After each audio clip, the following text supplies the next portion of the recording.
The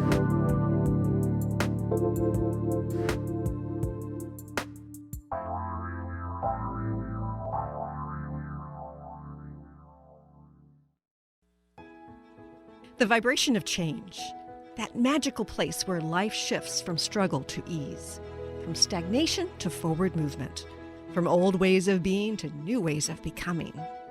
Yes, it can seem rather elusive to get there, but when you are in it, you feel it down to your very core, and it can positively affect everything in your life, from your relationships to your health and well-being, from your career path to your abundance, from the quality of your inner connection to the fullness of your self-expression. Here on the Christine Upchurch Show, we explore ways to get into that vibration of change with experts in the fields of consciousness, psychology, spirituality, health, healing, and science. Are you ready to step into your vibration of change? Hello, everybody. Welcome. So glad you're joining us here today. You might be watching live on Facebook Live on my professional page or on Transformation Talk Radio. You might be listening live on KKNW AM 1150 in the Seattle area or on transformationtalkradio.com, or of course, listening after the fact on podcasts or watching on YouTube.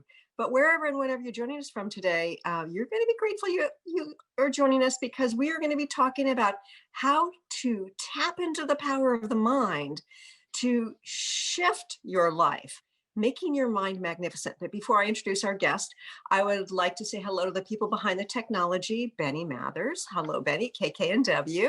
Hi, Christine.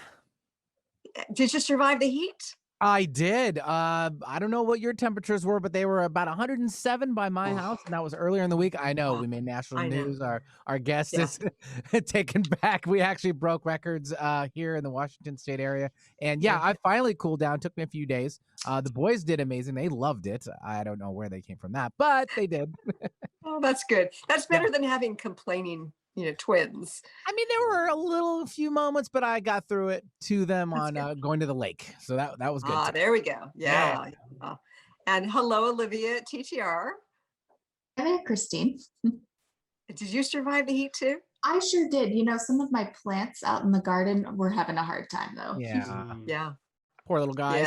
Yeah. I know. I've got one of my flowering plants. It's like, what happened to it? And I don't think I'm going to be able to revive it. Even with healing energy, I don't think it's coming back to life. Oh. And I want to thank Kyle, who's not on right now, but she works behind the scenes to get these wonderful guests.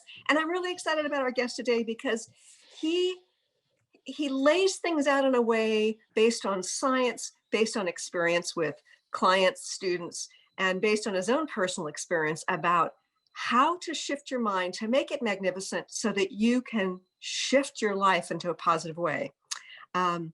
After working in the hospital administration for 20 years, Steve Campbell, our guest today, he acquired his master's degree in information technology because he wanted to pursue his greatest love, which is teaching. He then became a professor, an author, an educational dean, and a professional speaker for another 30 years. Wow, he's a great manifester. Since writing his third book, Making Your Mind Magnificent, Stephen has been conducting seminars around the world to enable his audiences to absolutely thrive in these unprecedented times. He does so by teaching and demonstrating how we can replace the negative messages that are in here with positive ones during our challenging times. He then shows how our brains can make these new messages a part of who we are. I would like to welcome our guest today, Stephen Campbell. Hi, Professor. How are you? Thank you. Thank you so much for having me, Christine. This is so special. So special. Wow. I've been on your website. I see what you do. It's just amazing. Oh, thank you. Well, I'm very impressed with your book because, I've read some of these books before about the neurological connection and how to rewire things. And, I'm a bit of a science nerd, but only in certain ways. Sometimes it's kind of like, I like to understand the higher level concepts without getting into too much of the details, despite the fact that I used to deal with data. And you have done such a great job of presenting some of the science, but also laying it out in a way that's applicable, that we can practice that we can understand. Thank you, And Christine. so I really have appreciated your book, Making Your Mind Magnificent. Use the new brain science to transform your life and negative thinking, improve focus and clarity, and be happier. Okay, so, you've been working as a professor and you had written a couple of textbooks. What inspired you to write this book? Well, my undergraduate degree was in zoology. I studied to be a physician at San Diego State University. And then when I was a junior year, I was in this horrible accident where a young man, in an attempt to kill himself, ran into my VW with his Olds-88. And I ended up being in the hospital for about a year. The friend that I was driving home was killed, and all my legs were broken, my face was broken, everything. And so as I was recovering, I began thinking about different ways of thinking, because for many, many months I was in a spica body cast and you can't do anything but look at the ceiling. And when they first put it on me, I said, I can't do this, I can't do this, I can't do this, because I had already been in traction for about 3 or 4 months. And as I lay there in the bed, looking at the ceiling, I said, now wait a minute, because I'd been studying cognitive psychology for a long time. When you say, I cannot do this, your brain says, yeah, you're right, because it believes everything you tell it. And I realized that I was giving myself some really destructive thoughts. So I said, I'm going to switch those thoughts. I'm not helpless. I can change what I'm saying, which we'll talk about. And so I began saying, all right, I'm going to get out of this. I'm going to go back to school eventually, who knows when. And I just believe something wonderful is going to happen out of all this. When? I have no idea. What's it going to be? Who knows? But that's what I locked onto, which we'll talk about in a second. Well, eventually I did get back to school and I graduated, barely, because a lot of things. And I ended up being a professional singer. And I traveled around America for 2 years. It was on that tour that I met my wife. And that was 50 years ago. And I asked myself the question, is 1 year in a hospital worth 50 years with my wife? I'm surprised you even have to ask. So it happened when I changed what I was thinking, which is what we'll talk about. And I'm not going to use the word change. I want to replace that by the word replace. Whenever I talk about the brain, I never use the word change, because the brain hates change. The brain doesn't want you to change. Its job is to keep you safe. And change always involves something different. Maybe it won't work out. It's scary, it's risky. So when you start saying to the brain, I'm going to change, the brain gets, ooh, let's not do this. So what I do is I fool it. I say, okay, let's not use the word change. I'm going to replace some of the negative messages I've been giving myself. And the brain loves that, because the brain hates change, but it loves to create new things. It's very creative. I love that distinction. It's less about moving out of something into something new, but rather here's what's new. Here's what's getting created. Here's what's new. And so I replaced my thinking with, I'm going to get out of this. Something wonderful is going to happen. And it did. And when I realized it worked, I began studying psychology for decades. And eventually I began using it in my classes. And the president of one particular university noticed that when students took my class at the very beginning, they would not drop out of the program. So he made this directive, everyone takes Mr. Campbell's career transitions course. And during the years when I taught it, the retention went up to like 93%, which is outlandishly high for any university. So yeah, that's incredible. I saw the power of this. Then in 2008, my wife sat me down and she said, okay, honey, you're 61, your dad died at 62, you're working 14 hours a day. If you die early, I'll kill you. Okay, so I retired, but I went down to the nearest senior center and I said, you know what, I have this wonderful message. And they said, yes, we'd love to do this. We don't pay anything, that's fine. And I gave this message to senior centers, to all the senior centers in Sonoma County, and then people began paying me for it. Whoa.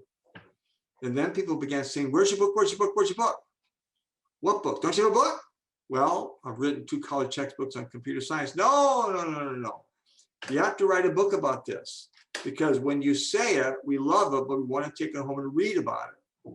So I wrote the book, and the book sold like crazy. And now I find myself, well, I used to find myself traveling all over the Bay Area giving presentations, and now I do it on Zoom, just like this, and it's amazing. And then I found myself being asked to speak all over the world, India and other places.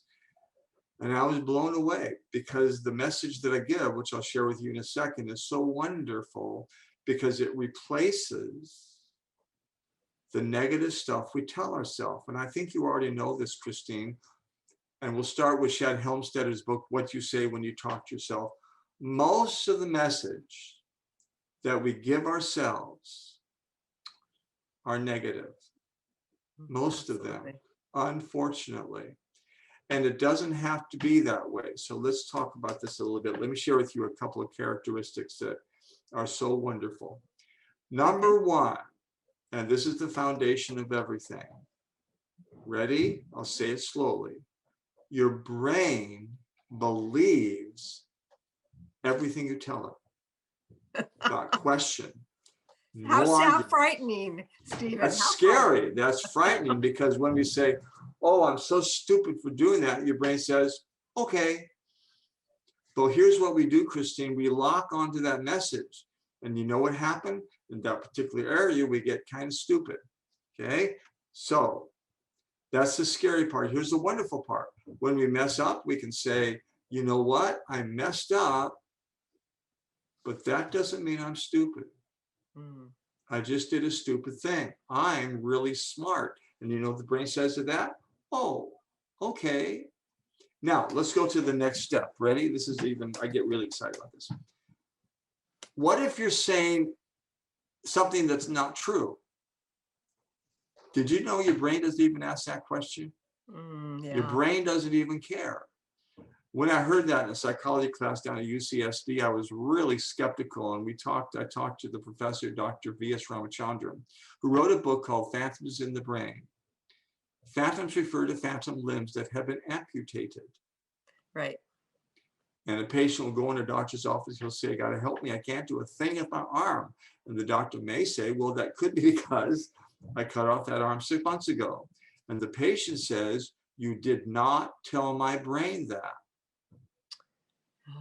My brain still thinks it's there. It wants to pick things up with it and wants to do things with it. And sometimes it gets itchy and achy. So the brain doesn't care what you're saying is true or not. Now let's make that into a couple of stories. Can we do that?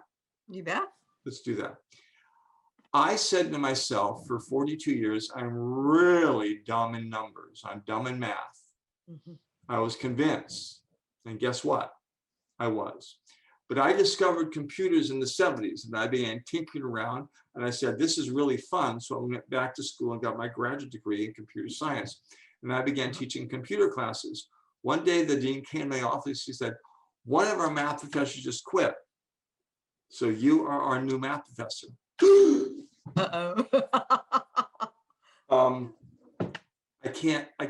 I can't do numbers. He said, you want a job? Learn. There's the book. Next semester. Well, I needed the job. So I ran down to the Roanoke Park Library of all places, and I picked up all the books I could on brain-based learning, cognitive psychology, brain physiology, teaching the whole thing. And I based my course on brain-based learning. And students began saying to me, oh, you are such a good math teacher. I love the way you teach it. And then the dean said, all the students say, I will only take math if Mr. Campbell's my professor. Here's what happened, Christine. I began listening to what those students were saying to me rather than what I had been saying to myself for 42 years, I'm really dumb. Okay. Here's the exciting part. All right. The brain believes what you tell it. And so I locked onto that. And you know what happened next? And here's a new subject. The brain began rewiring itself. This is called neuroplasticity. Right. And before we get into neuroplasticity, let's talk a little bit about how that bit in cognitive psychology helped you to teach in a way to let young people or people who are taking the classes to understand math better, because so many people, not just you know, up until that point, Yeah. believe they can't do math. They can't do math. You know, as a former math major, my undergraduate was in mathematics. I know that there is so much fear about math, and then of course statistics too.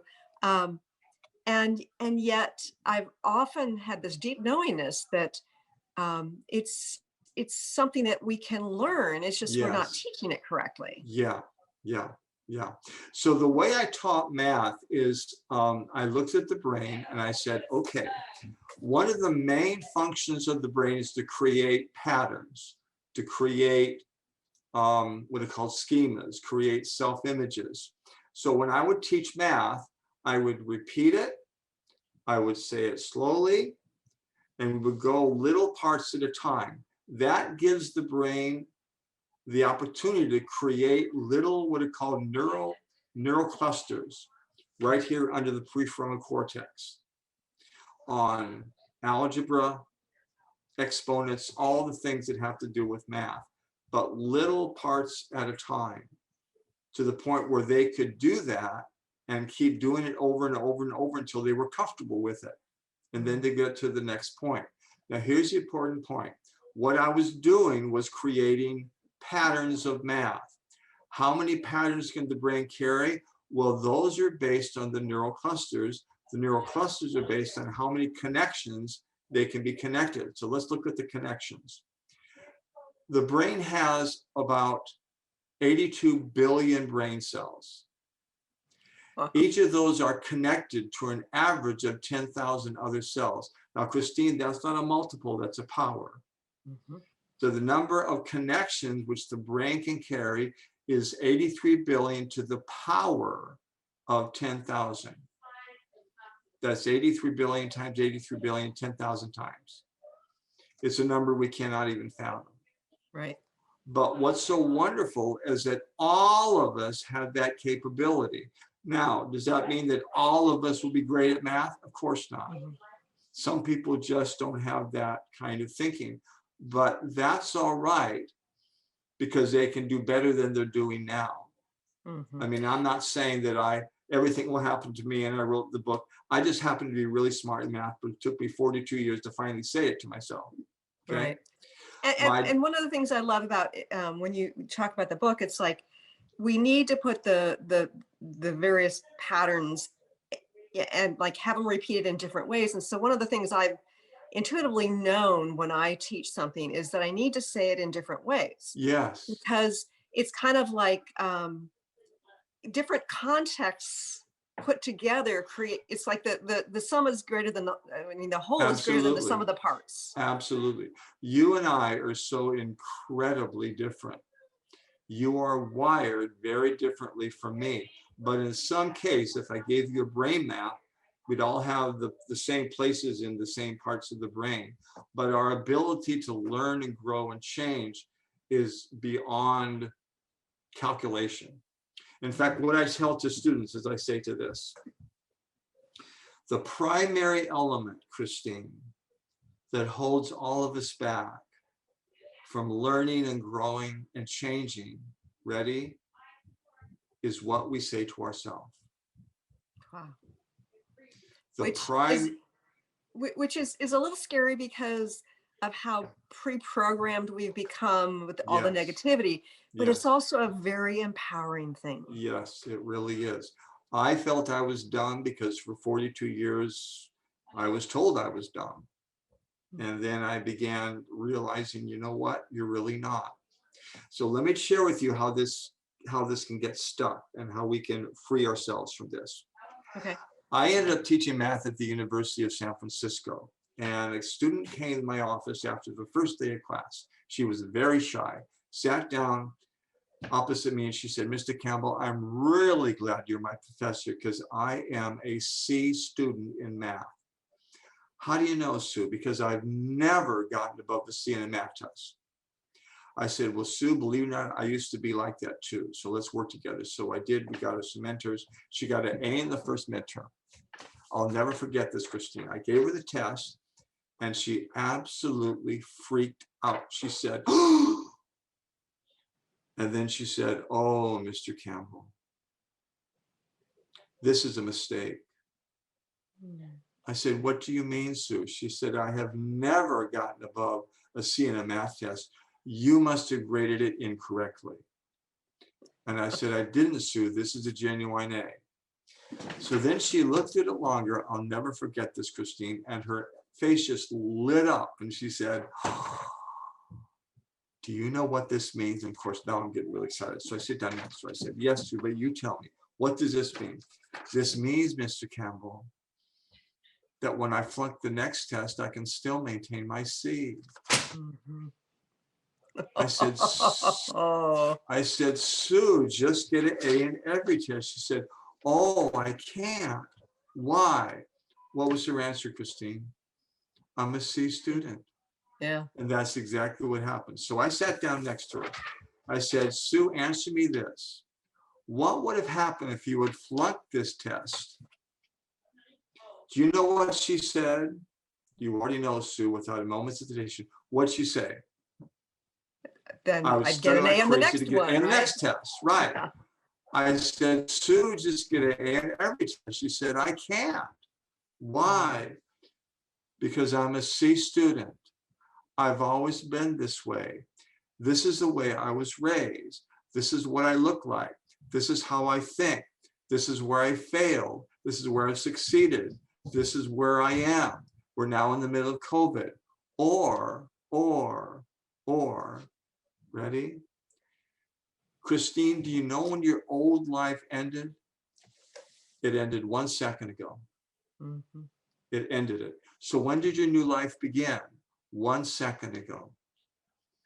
Now do the math, 60 seconds per minute, 60 minutes per hour, 24 hours per day. In one 24-hour period, you and I, the world, has 86,400 new opportunities for new life every single day.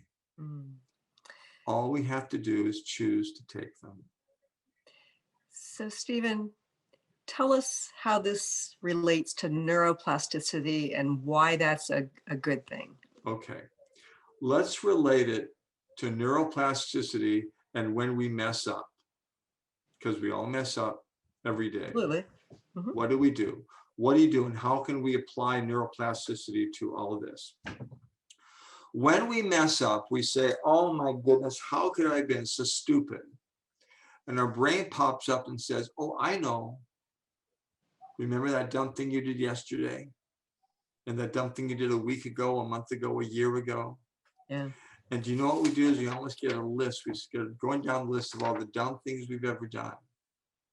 Now, this is really important to understand. When you do that, your brain doesn't know that those memories happened a week ago, a month ago, a year ago. The brain's recording them again, but this time is that they're happening when? Right now. And then you're carrying that stuff around. Yeah. So let's bring in neuroplasticity and let's learn what to do with that when we screw up, because we all do. Yeah. Number one,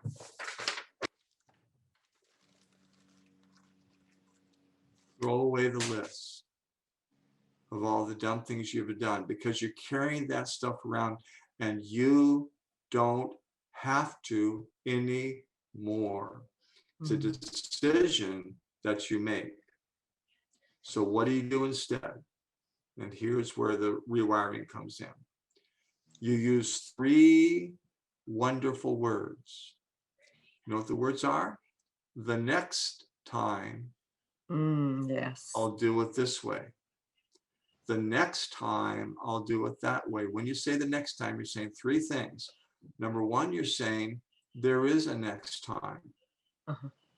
We have as many next times as we want, billions and trillions and gazillions. That's wonderful.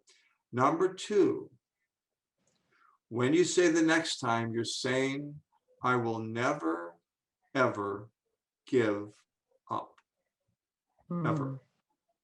Now the neuroplasticity comes in. Number 3, when you say the next time, you're saying, I'm still learning, I'm still growing, I'm also creating new ways of thinking, new ways of seeing myself, new ways of creating new parts in my life.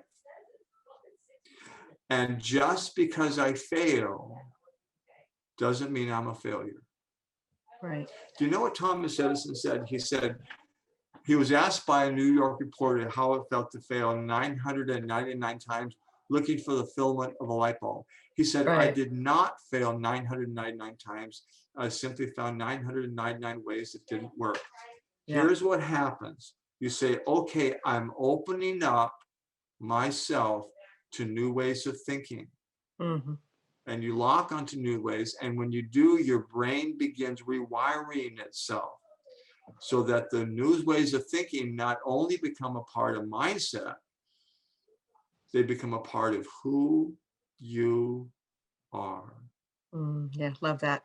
We're going to take a quick break, but when we return, let's chat more about some of the things, some of the concrete things we can do to replace the information that's, the negative information that's in our minds, and talk about a little bit about age and if this is only for younger or middle-aged people. We'll talk about that in feelings and Stay, self-images.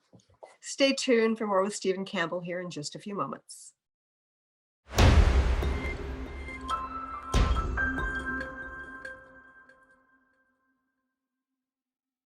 Welcome back to the Christine Upchurch Show here on KKNW AM 1150 in Seattle, Transformation Talk Radio around the world, and of course, Facebook Live, and up on my YouTube channel eventually. Talking today with Professor Stephen Campbell.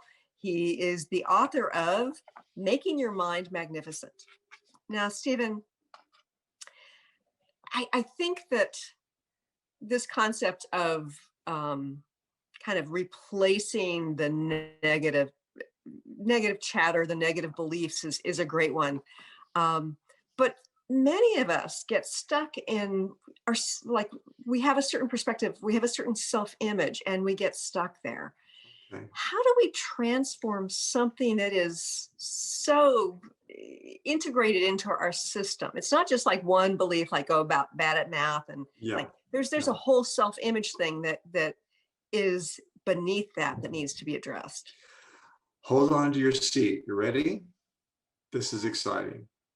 I'm correct one part of that. And you said the term self-image. It turns out that we don't have one self-image. We have millions of them. We have a self-image for every single thing that we do. Our abilities, our habits, our aptitudes, we have a self-image for everything. So for instance, you have a self-image, and I do, for every meal that you cook. So I cook really good scrambled eggs and horrible poached eggs. Okay. Use a lot of butter. What's the point? The point is, if I have two self-images for just two meals that I cook, you can imagine how many self-images I have for all the stuff that I have and developed in the last 74 years, okay, as well as you. Now, so let's look at our self-images, because this gets into feelings. It turns out that our self-images, Christine, are learned. You were not born with them. Now, let me put a codicil on this. All of us were born with certain natural dispositions. I was born a natural teacher. I've always been a teacher. I used to put rocks in my backyard and pretended I was teaching them when I was a kid. I was a weird kid, okay? I love it. My wife is an educator. My daughter is a writer. They have these natural abilities. So I'm not saying that.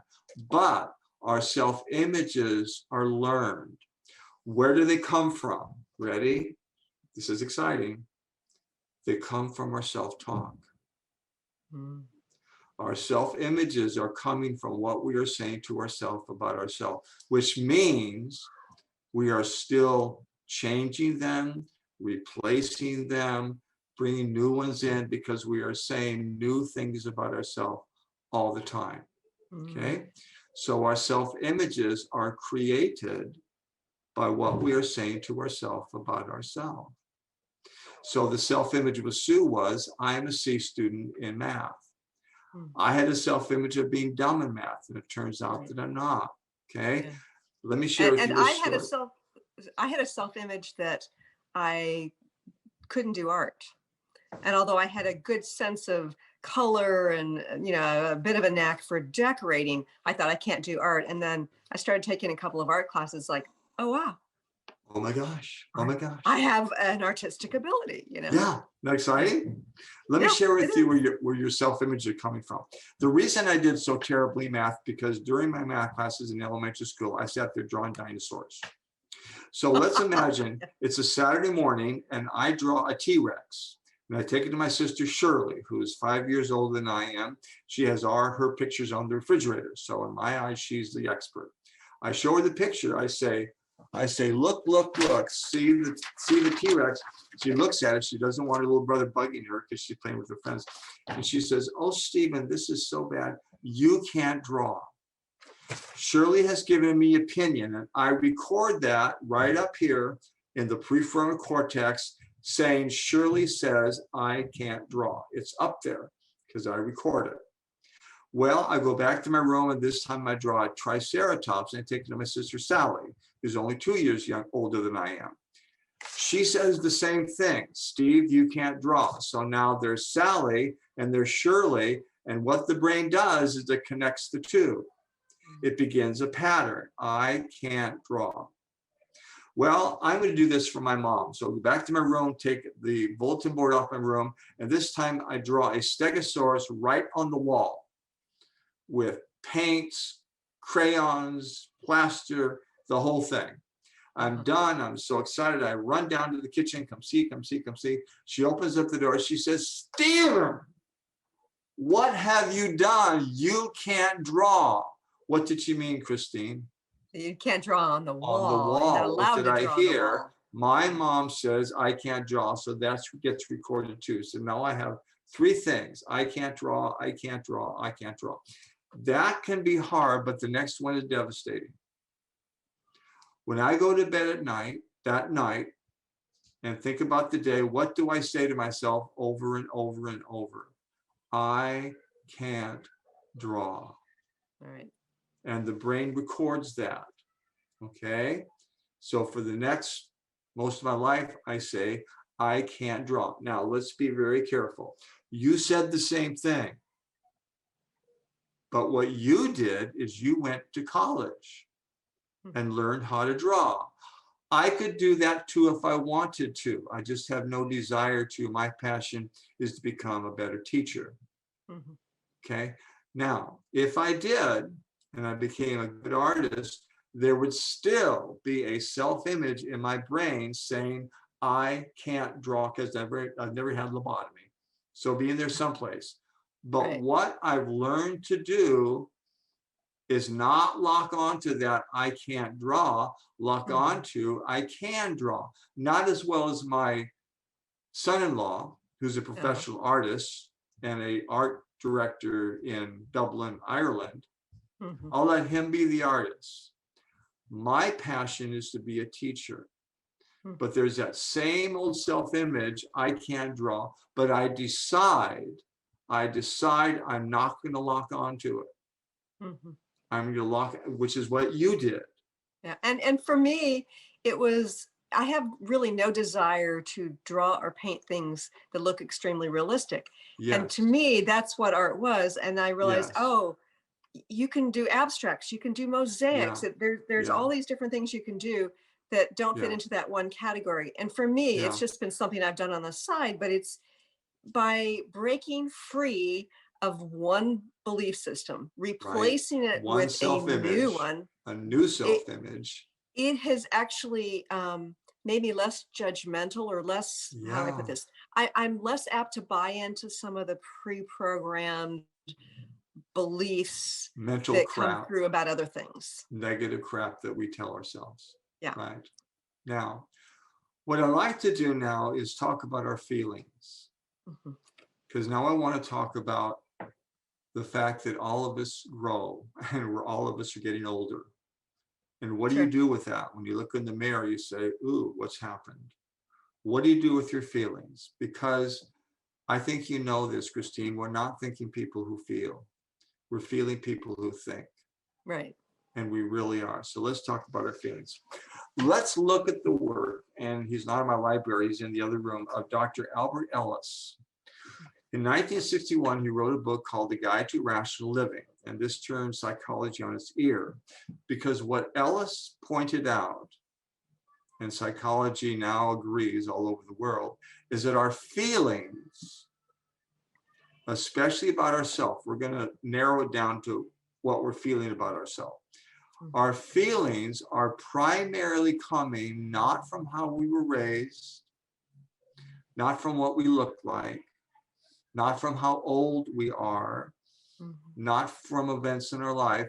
They're coming from what we believe about how we were raised and what we believe about how we look and events in our lives and what we've done. Now, people say to me, Steve, that sounds great, but I'm not really sure what I believe. And there's a wonderful handle. You know what the handle is? Look at your self-talk. Pay attention to what you are saying to yourself about how you were raised and what you look like and events in your life. That's what your feelings are coming from. So let me illustrate, Christine. Okay. Let's imagine, let's imagine that you and I have been friends for years. Our children grew together. And one Saturday morning, I show up at your house with a shovel. I say, hi, Christine. Hi, Steve. How are you? Good to see you. I'm going to dig a hole in your backyard. So I go to your backyard and start digging the hole. And you're watching me dig the hole. And you begin developing some beliefs, such as, okay, Steve and I have been friends for years. Our children were raised together. They played together. Steve knows it's my birthday today. He also knows I love rose bushes. Yeah, Right. That's what he's doing.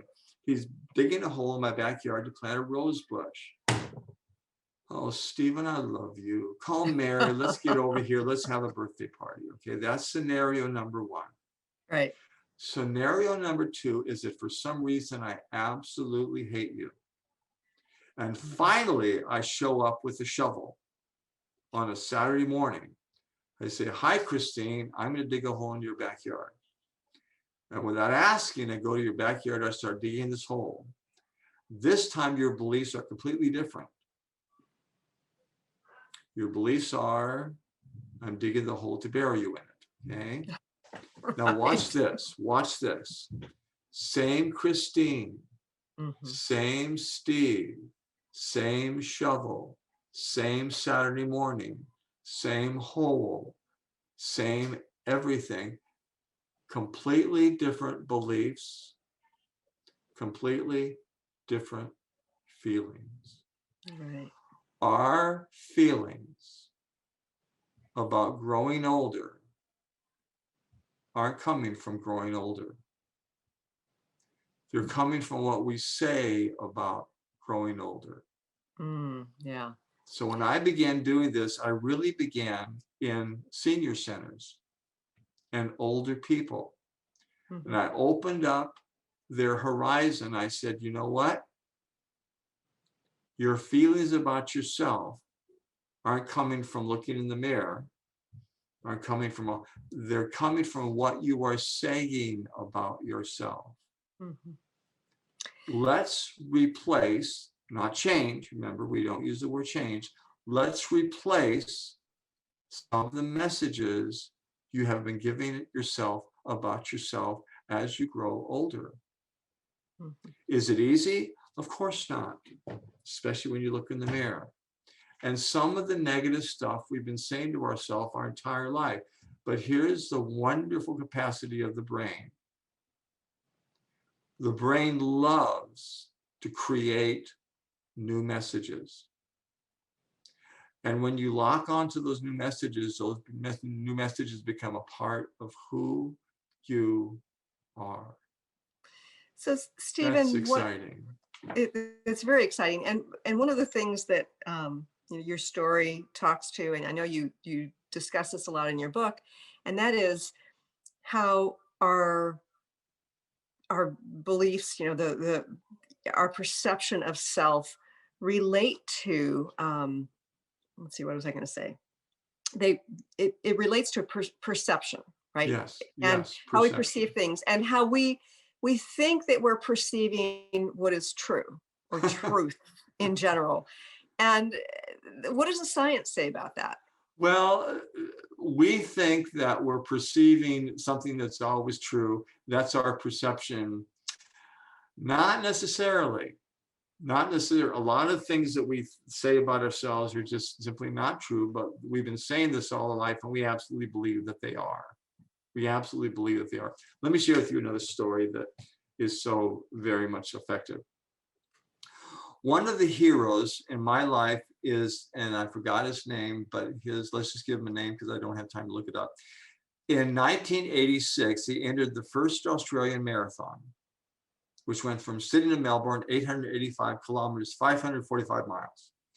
And the top runners in the world showed up for this marathon. Cliff Young, so you can look it up. Cliff Young, Google him. And Cliff Young showed up in galoshes and muck boots. And all the reporters said, what in the world are you doing here? And he said, well, I've spent my life in the outback on my 2,000-acre farm chasing 2,000 head of sheep. I heard about this race. I thought that it would be fun. This is a 5-day race. So I've run sheep for 3. So Cliff Young entered this race. And what do you think happened? He beat them all. Top runners in the world, but listen to this.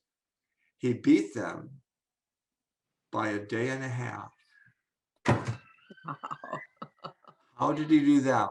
Well, Christine, when you run a race like this, you run for 18 hours and you sleep for 6. Mm-hmm. Cliff didn't know that. He didn't know you're supposed to sleep. Uh-huh.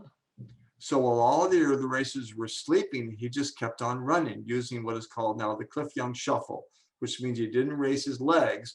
They were parallel to the cement. And that way he was able to run and run and run. Now, that's really inspirational.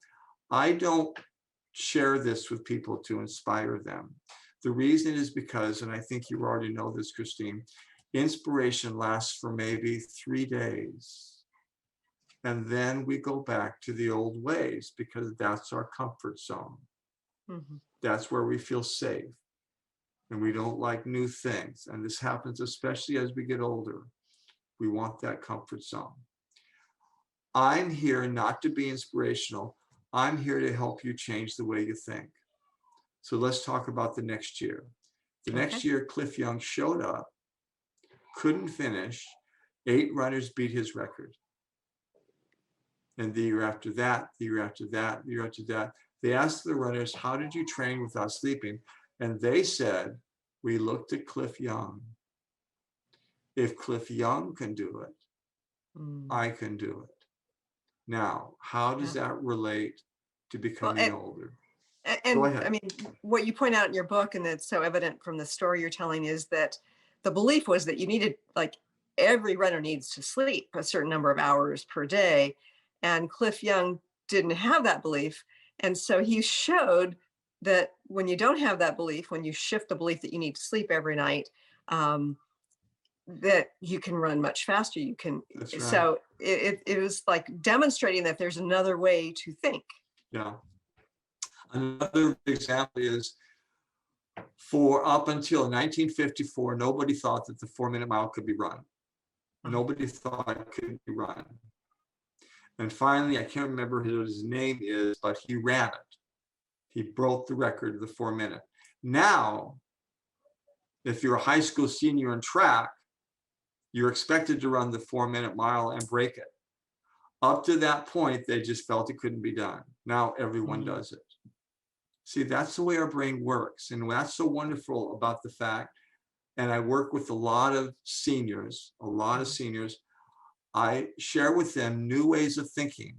So every Monday I go into a very nice senior center and I'm surrounded by seniors and I go through my whole program. And the message that I give to them is this. Number 1, your brain believes what you tell it, including the negative stuff. However, the brain can create new messages to give yourself. When you give them the new messages, Your brain says, okay, I believe you.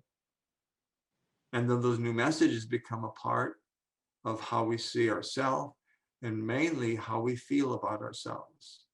So let me give you another story. When Mary and I were married, I woke up on the day after our wedding morning, and there Mary was laying in my bed, and I'd never had a beautiful woman laying in my bed before, and I went a little bit crazy. And I woke her up at 5 o'clock in the morning, big mistake. And I said to her, oh, you are so beautiful. And she opened up one eye and she said, Steve, it is 5 o'clock in the morning. I am not beautiful at 5 o'clock in the morning. Mm. And she said that, Christine, for the next 10 years, even during the days. I'm so glad you think so. Love is blind, da, da, da. Finally, one Saturday morning, she was waking up. I learned don't wake her up. So I waited till she woke up.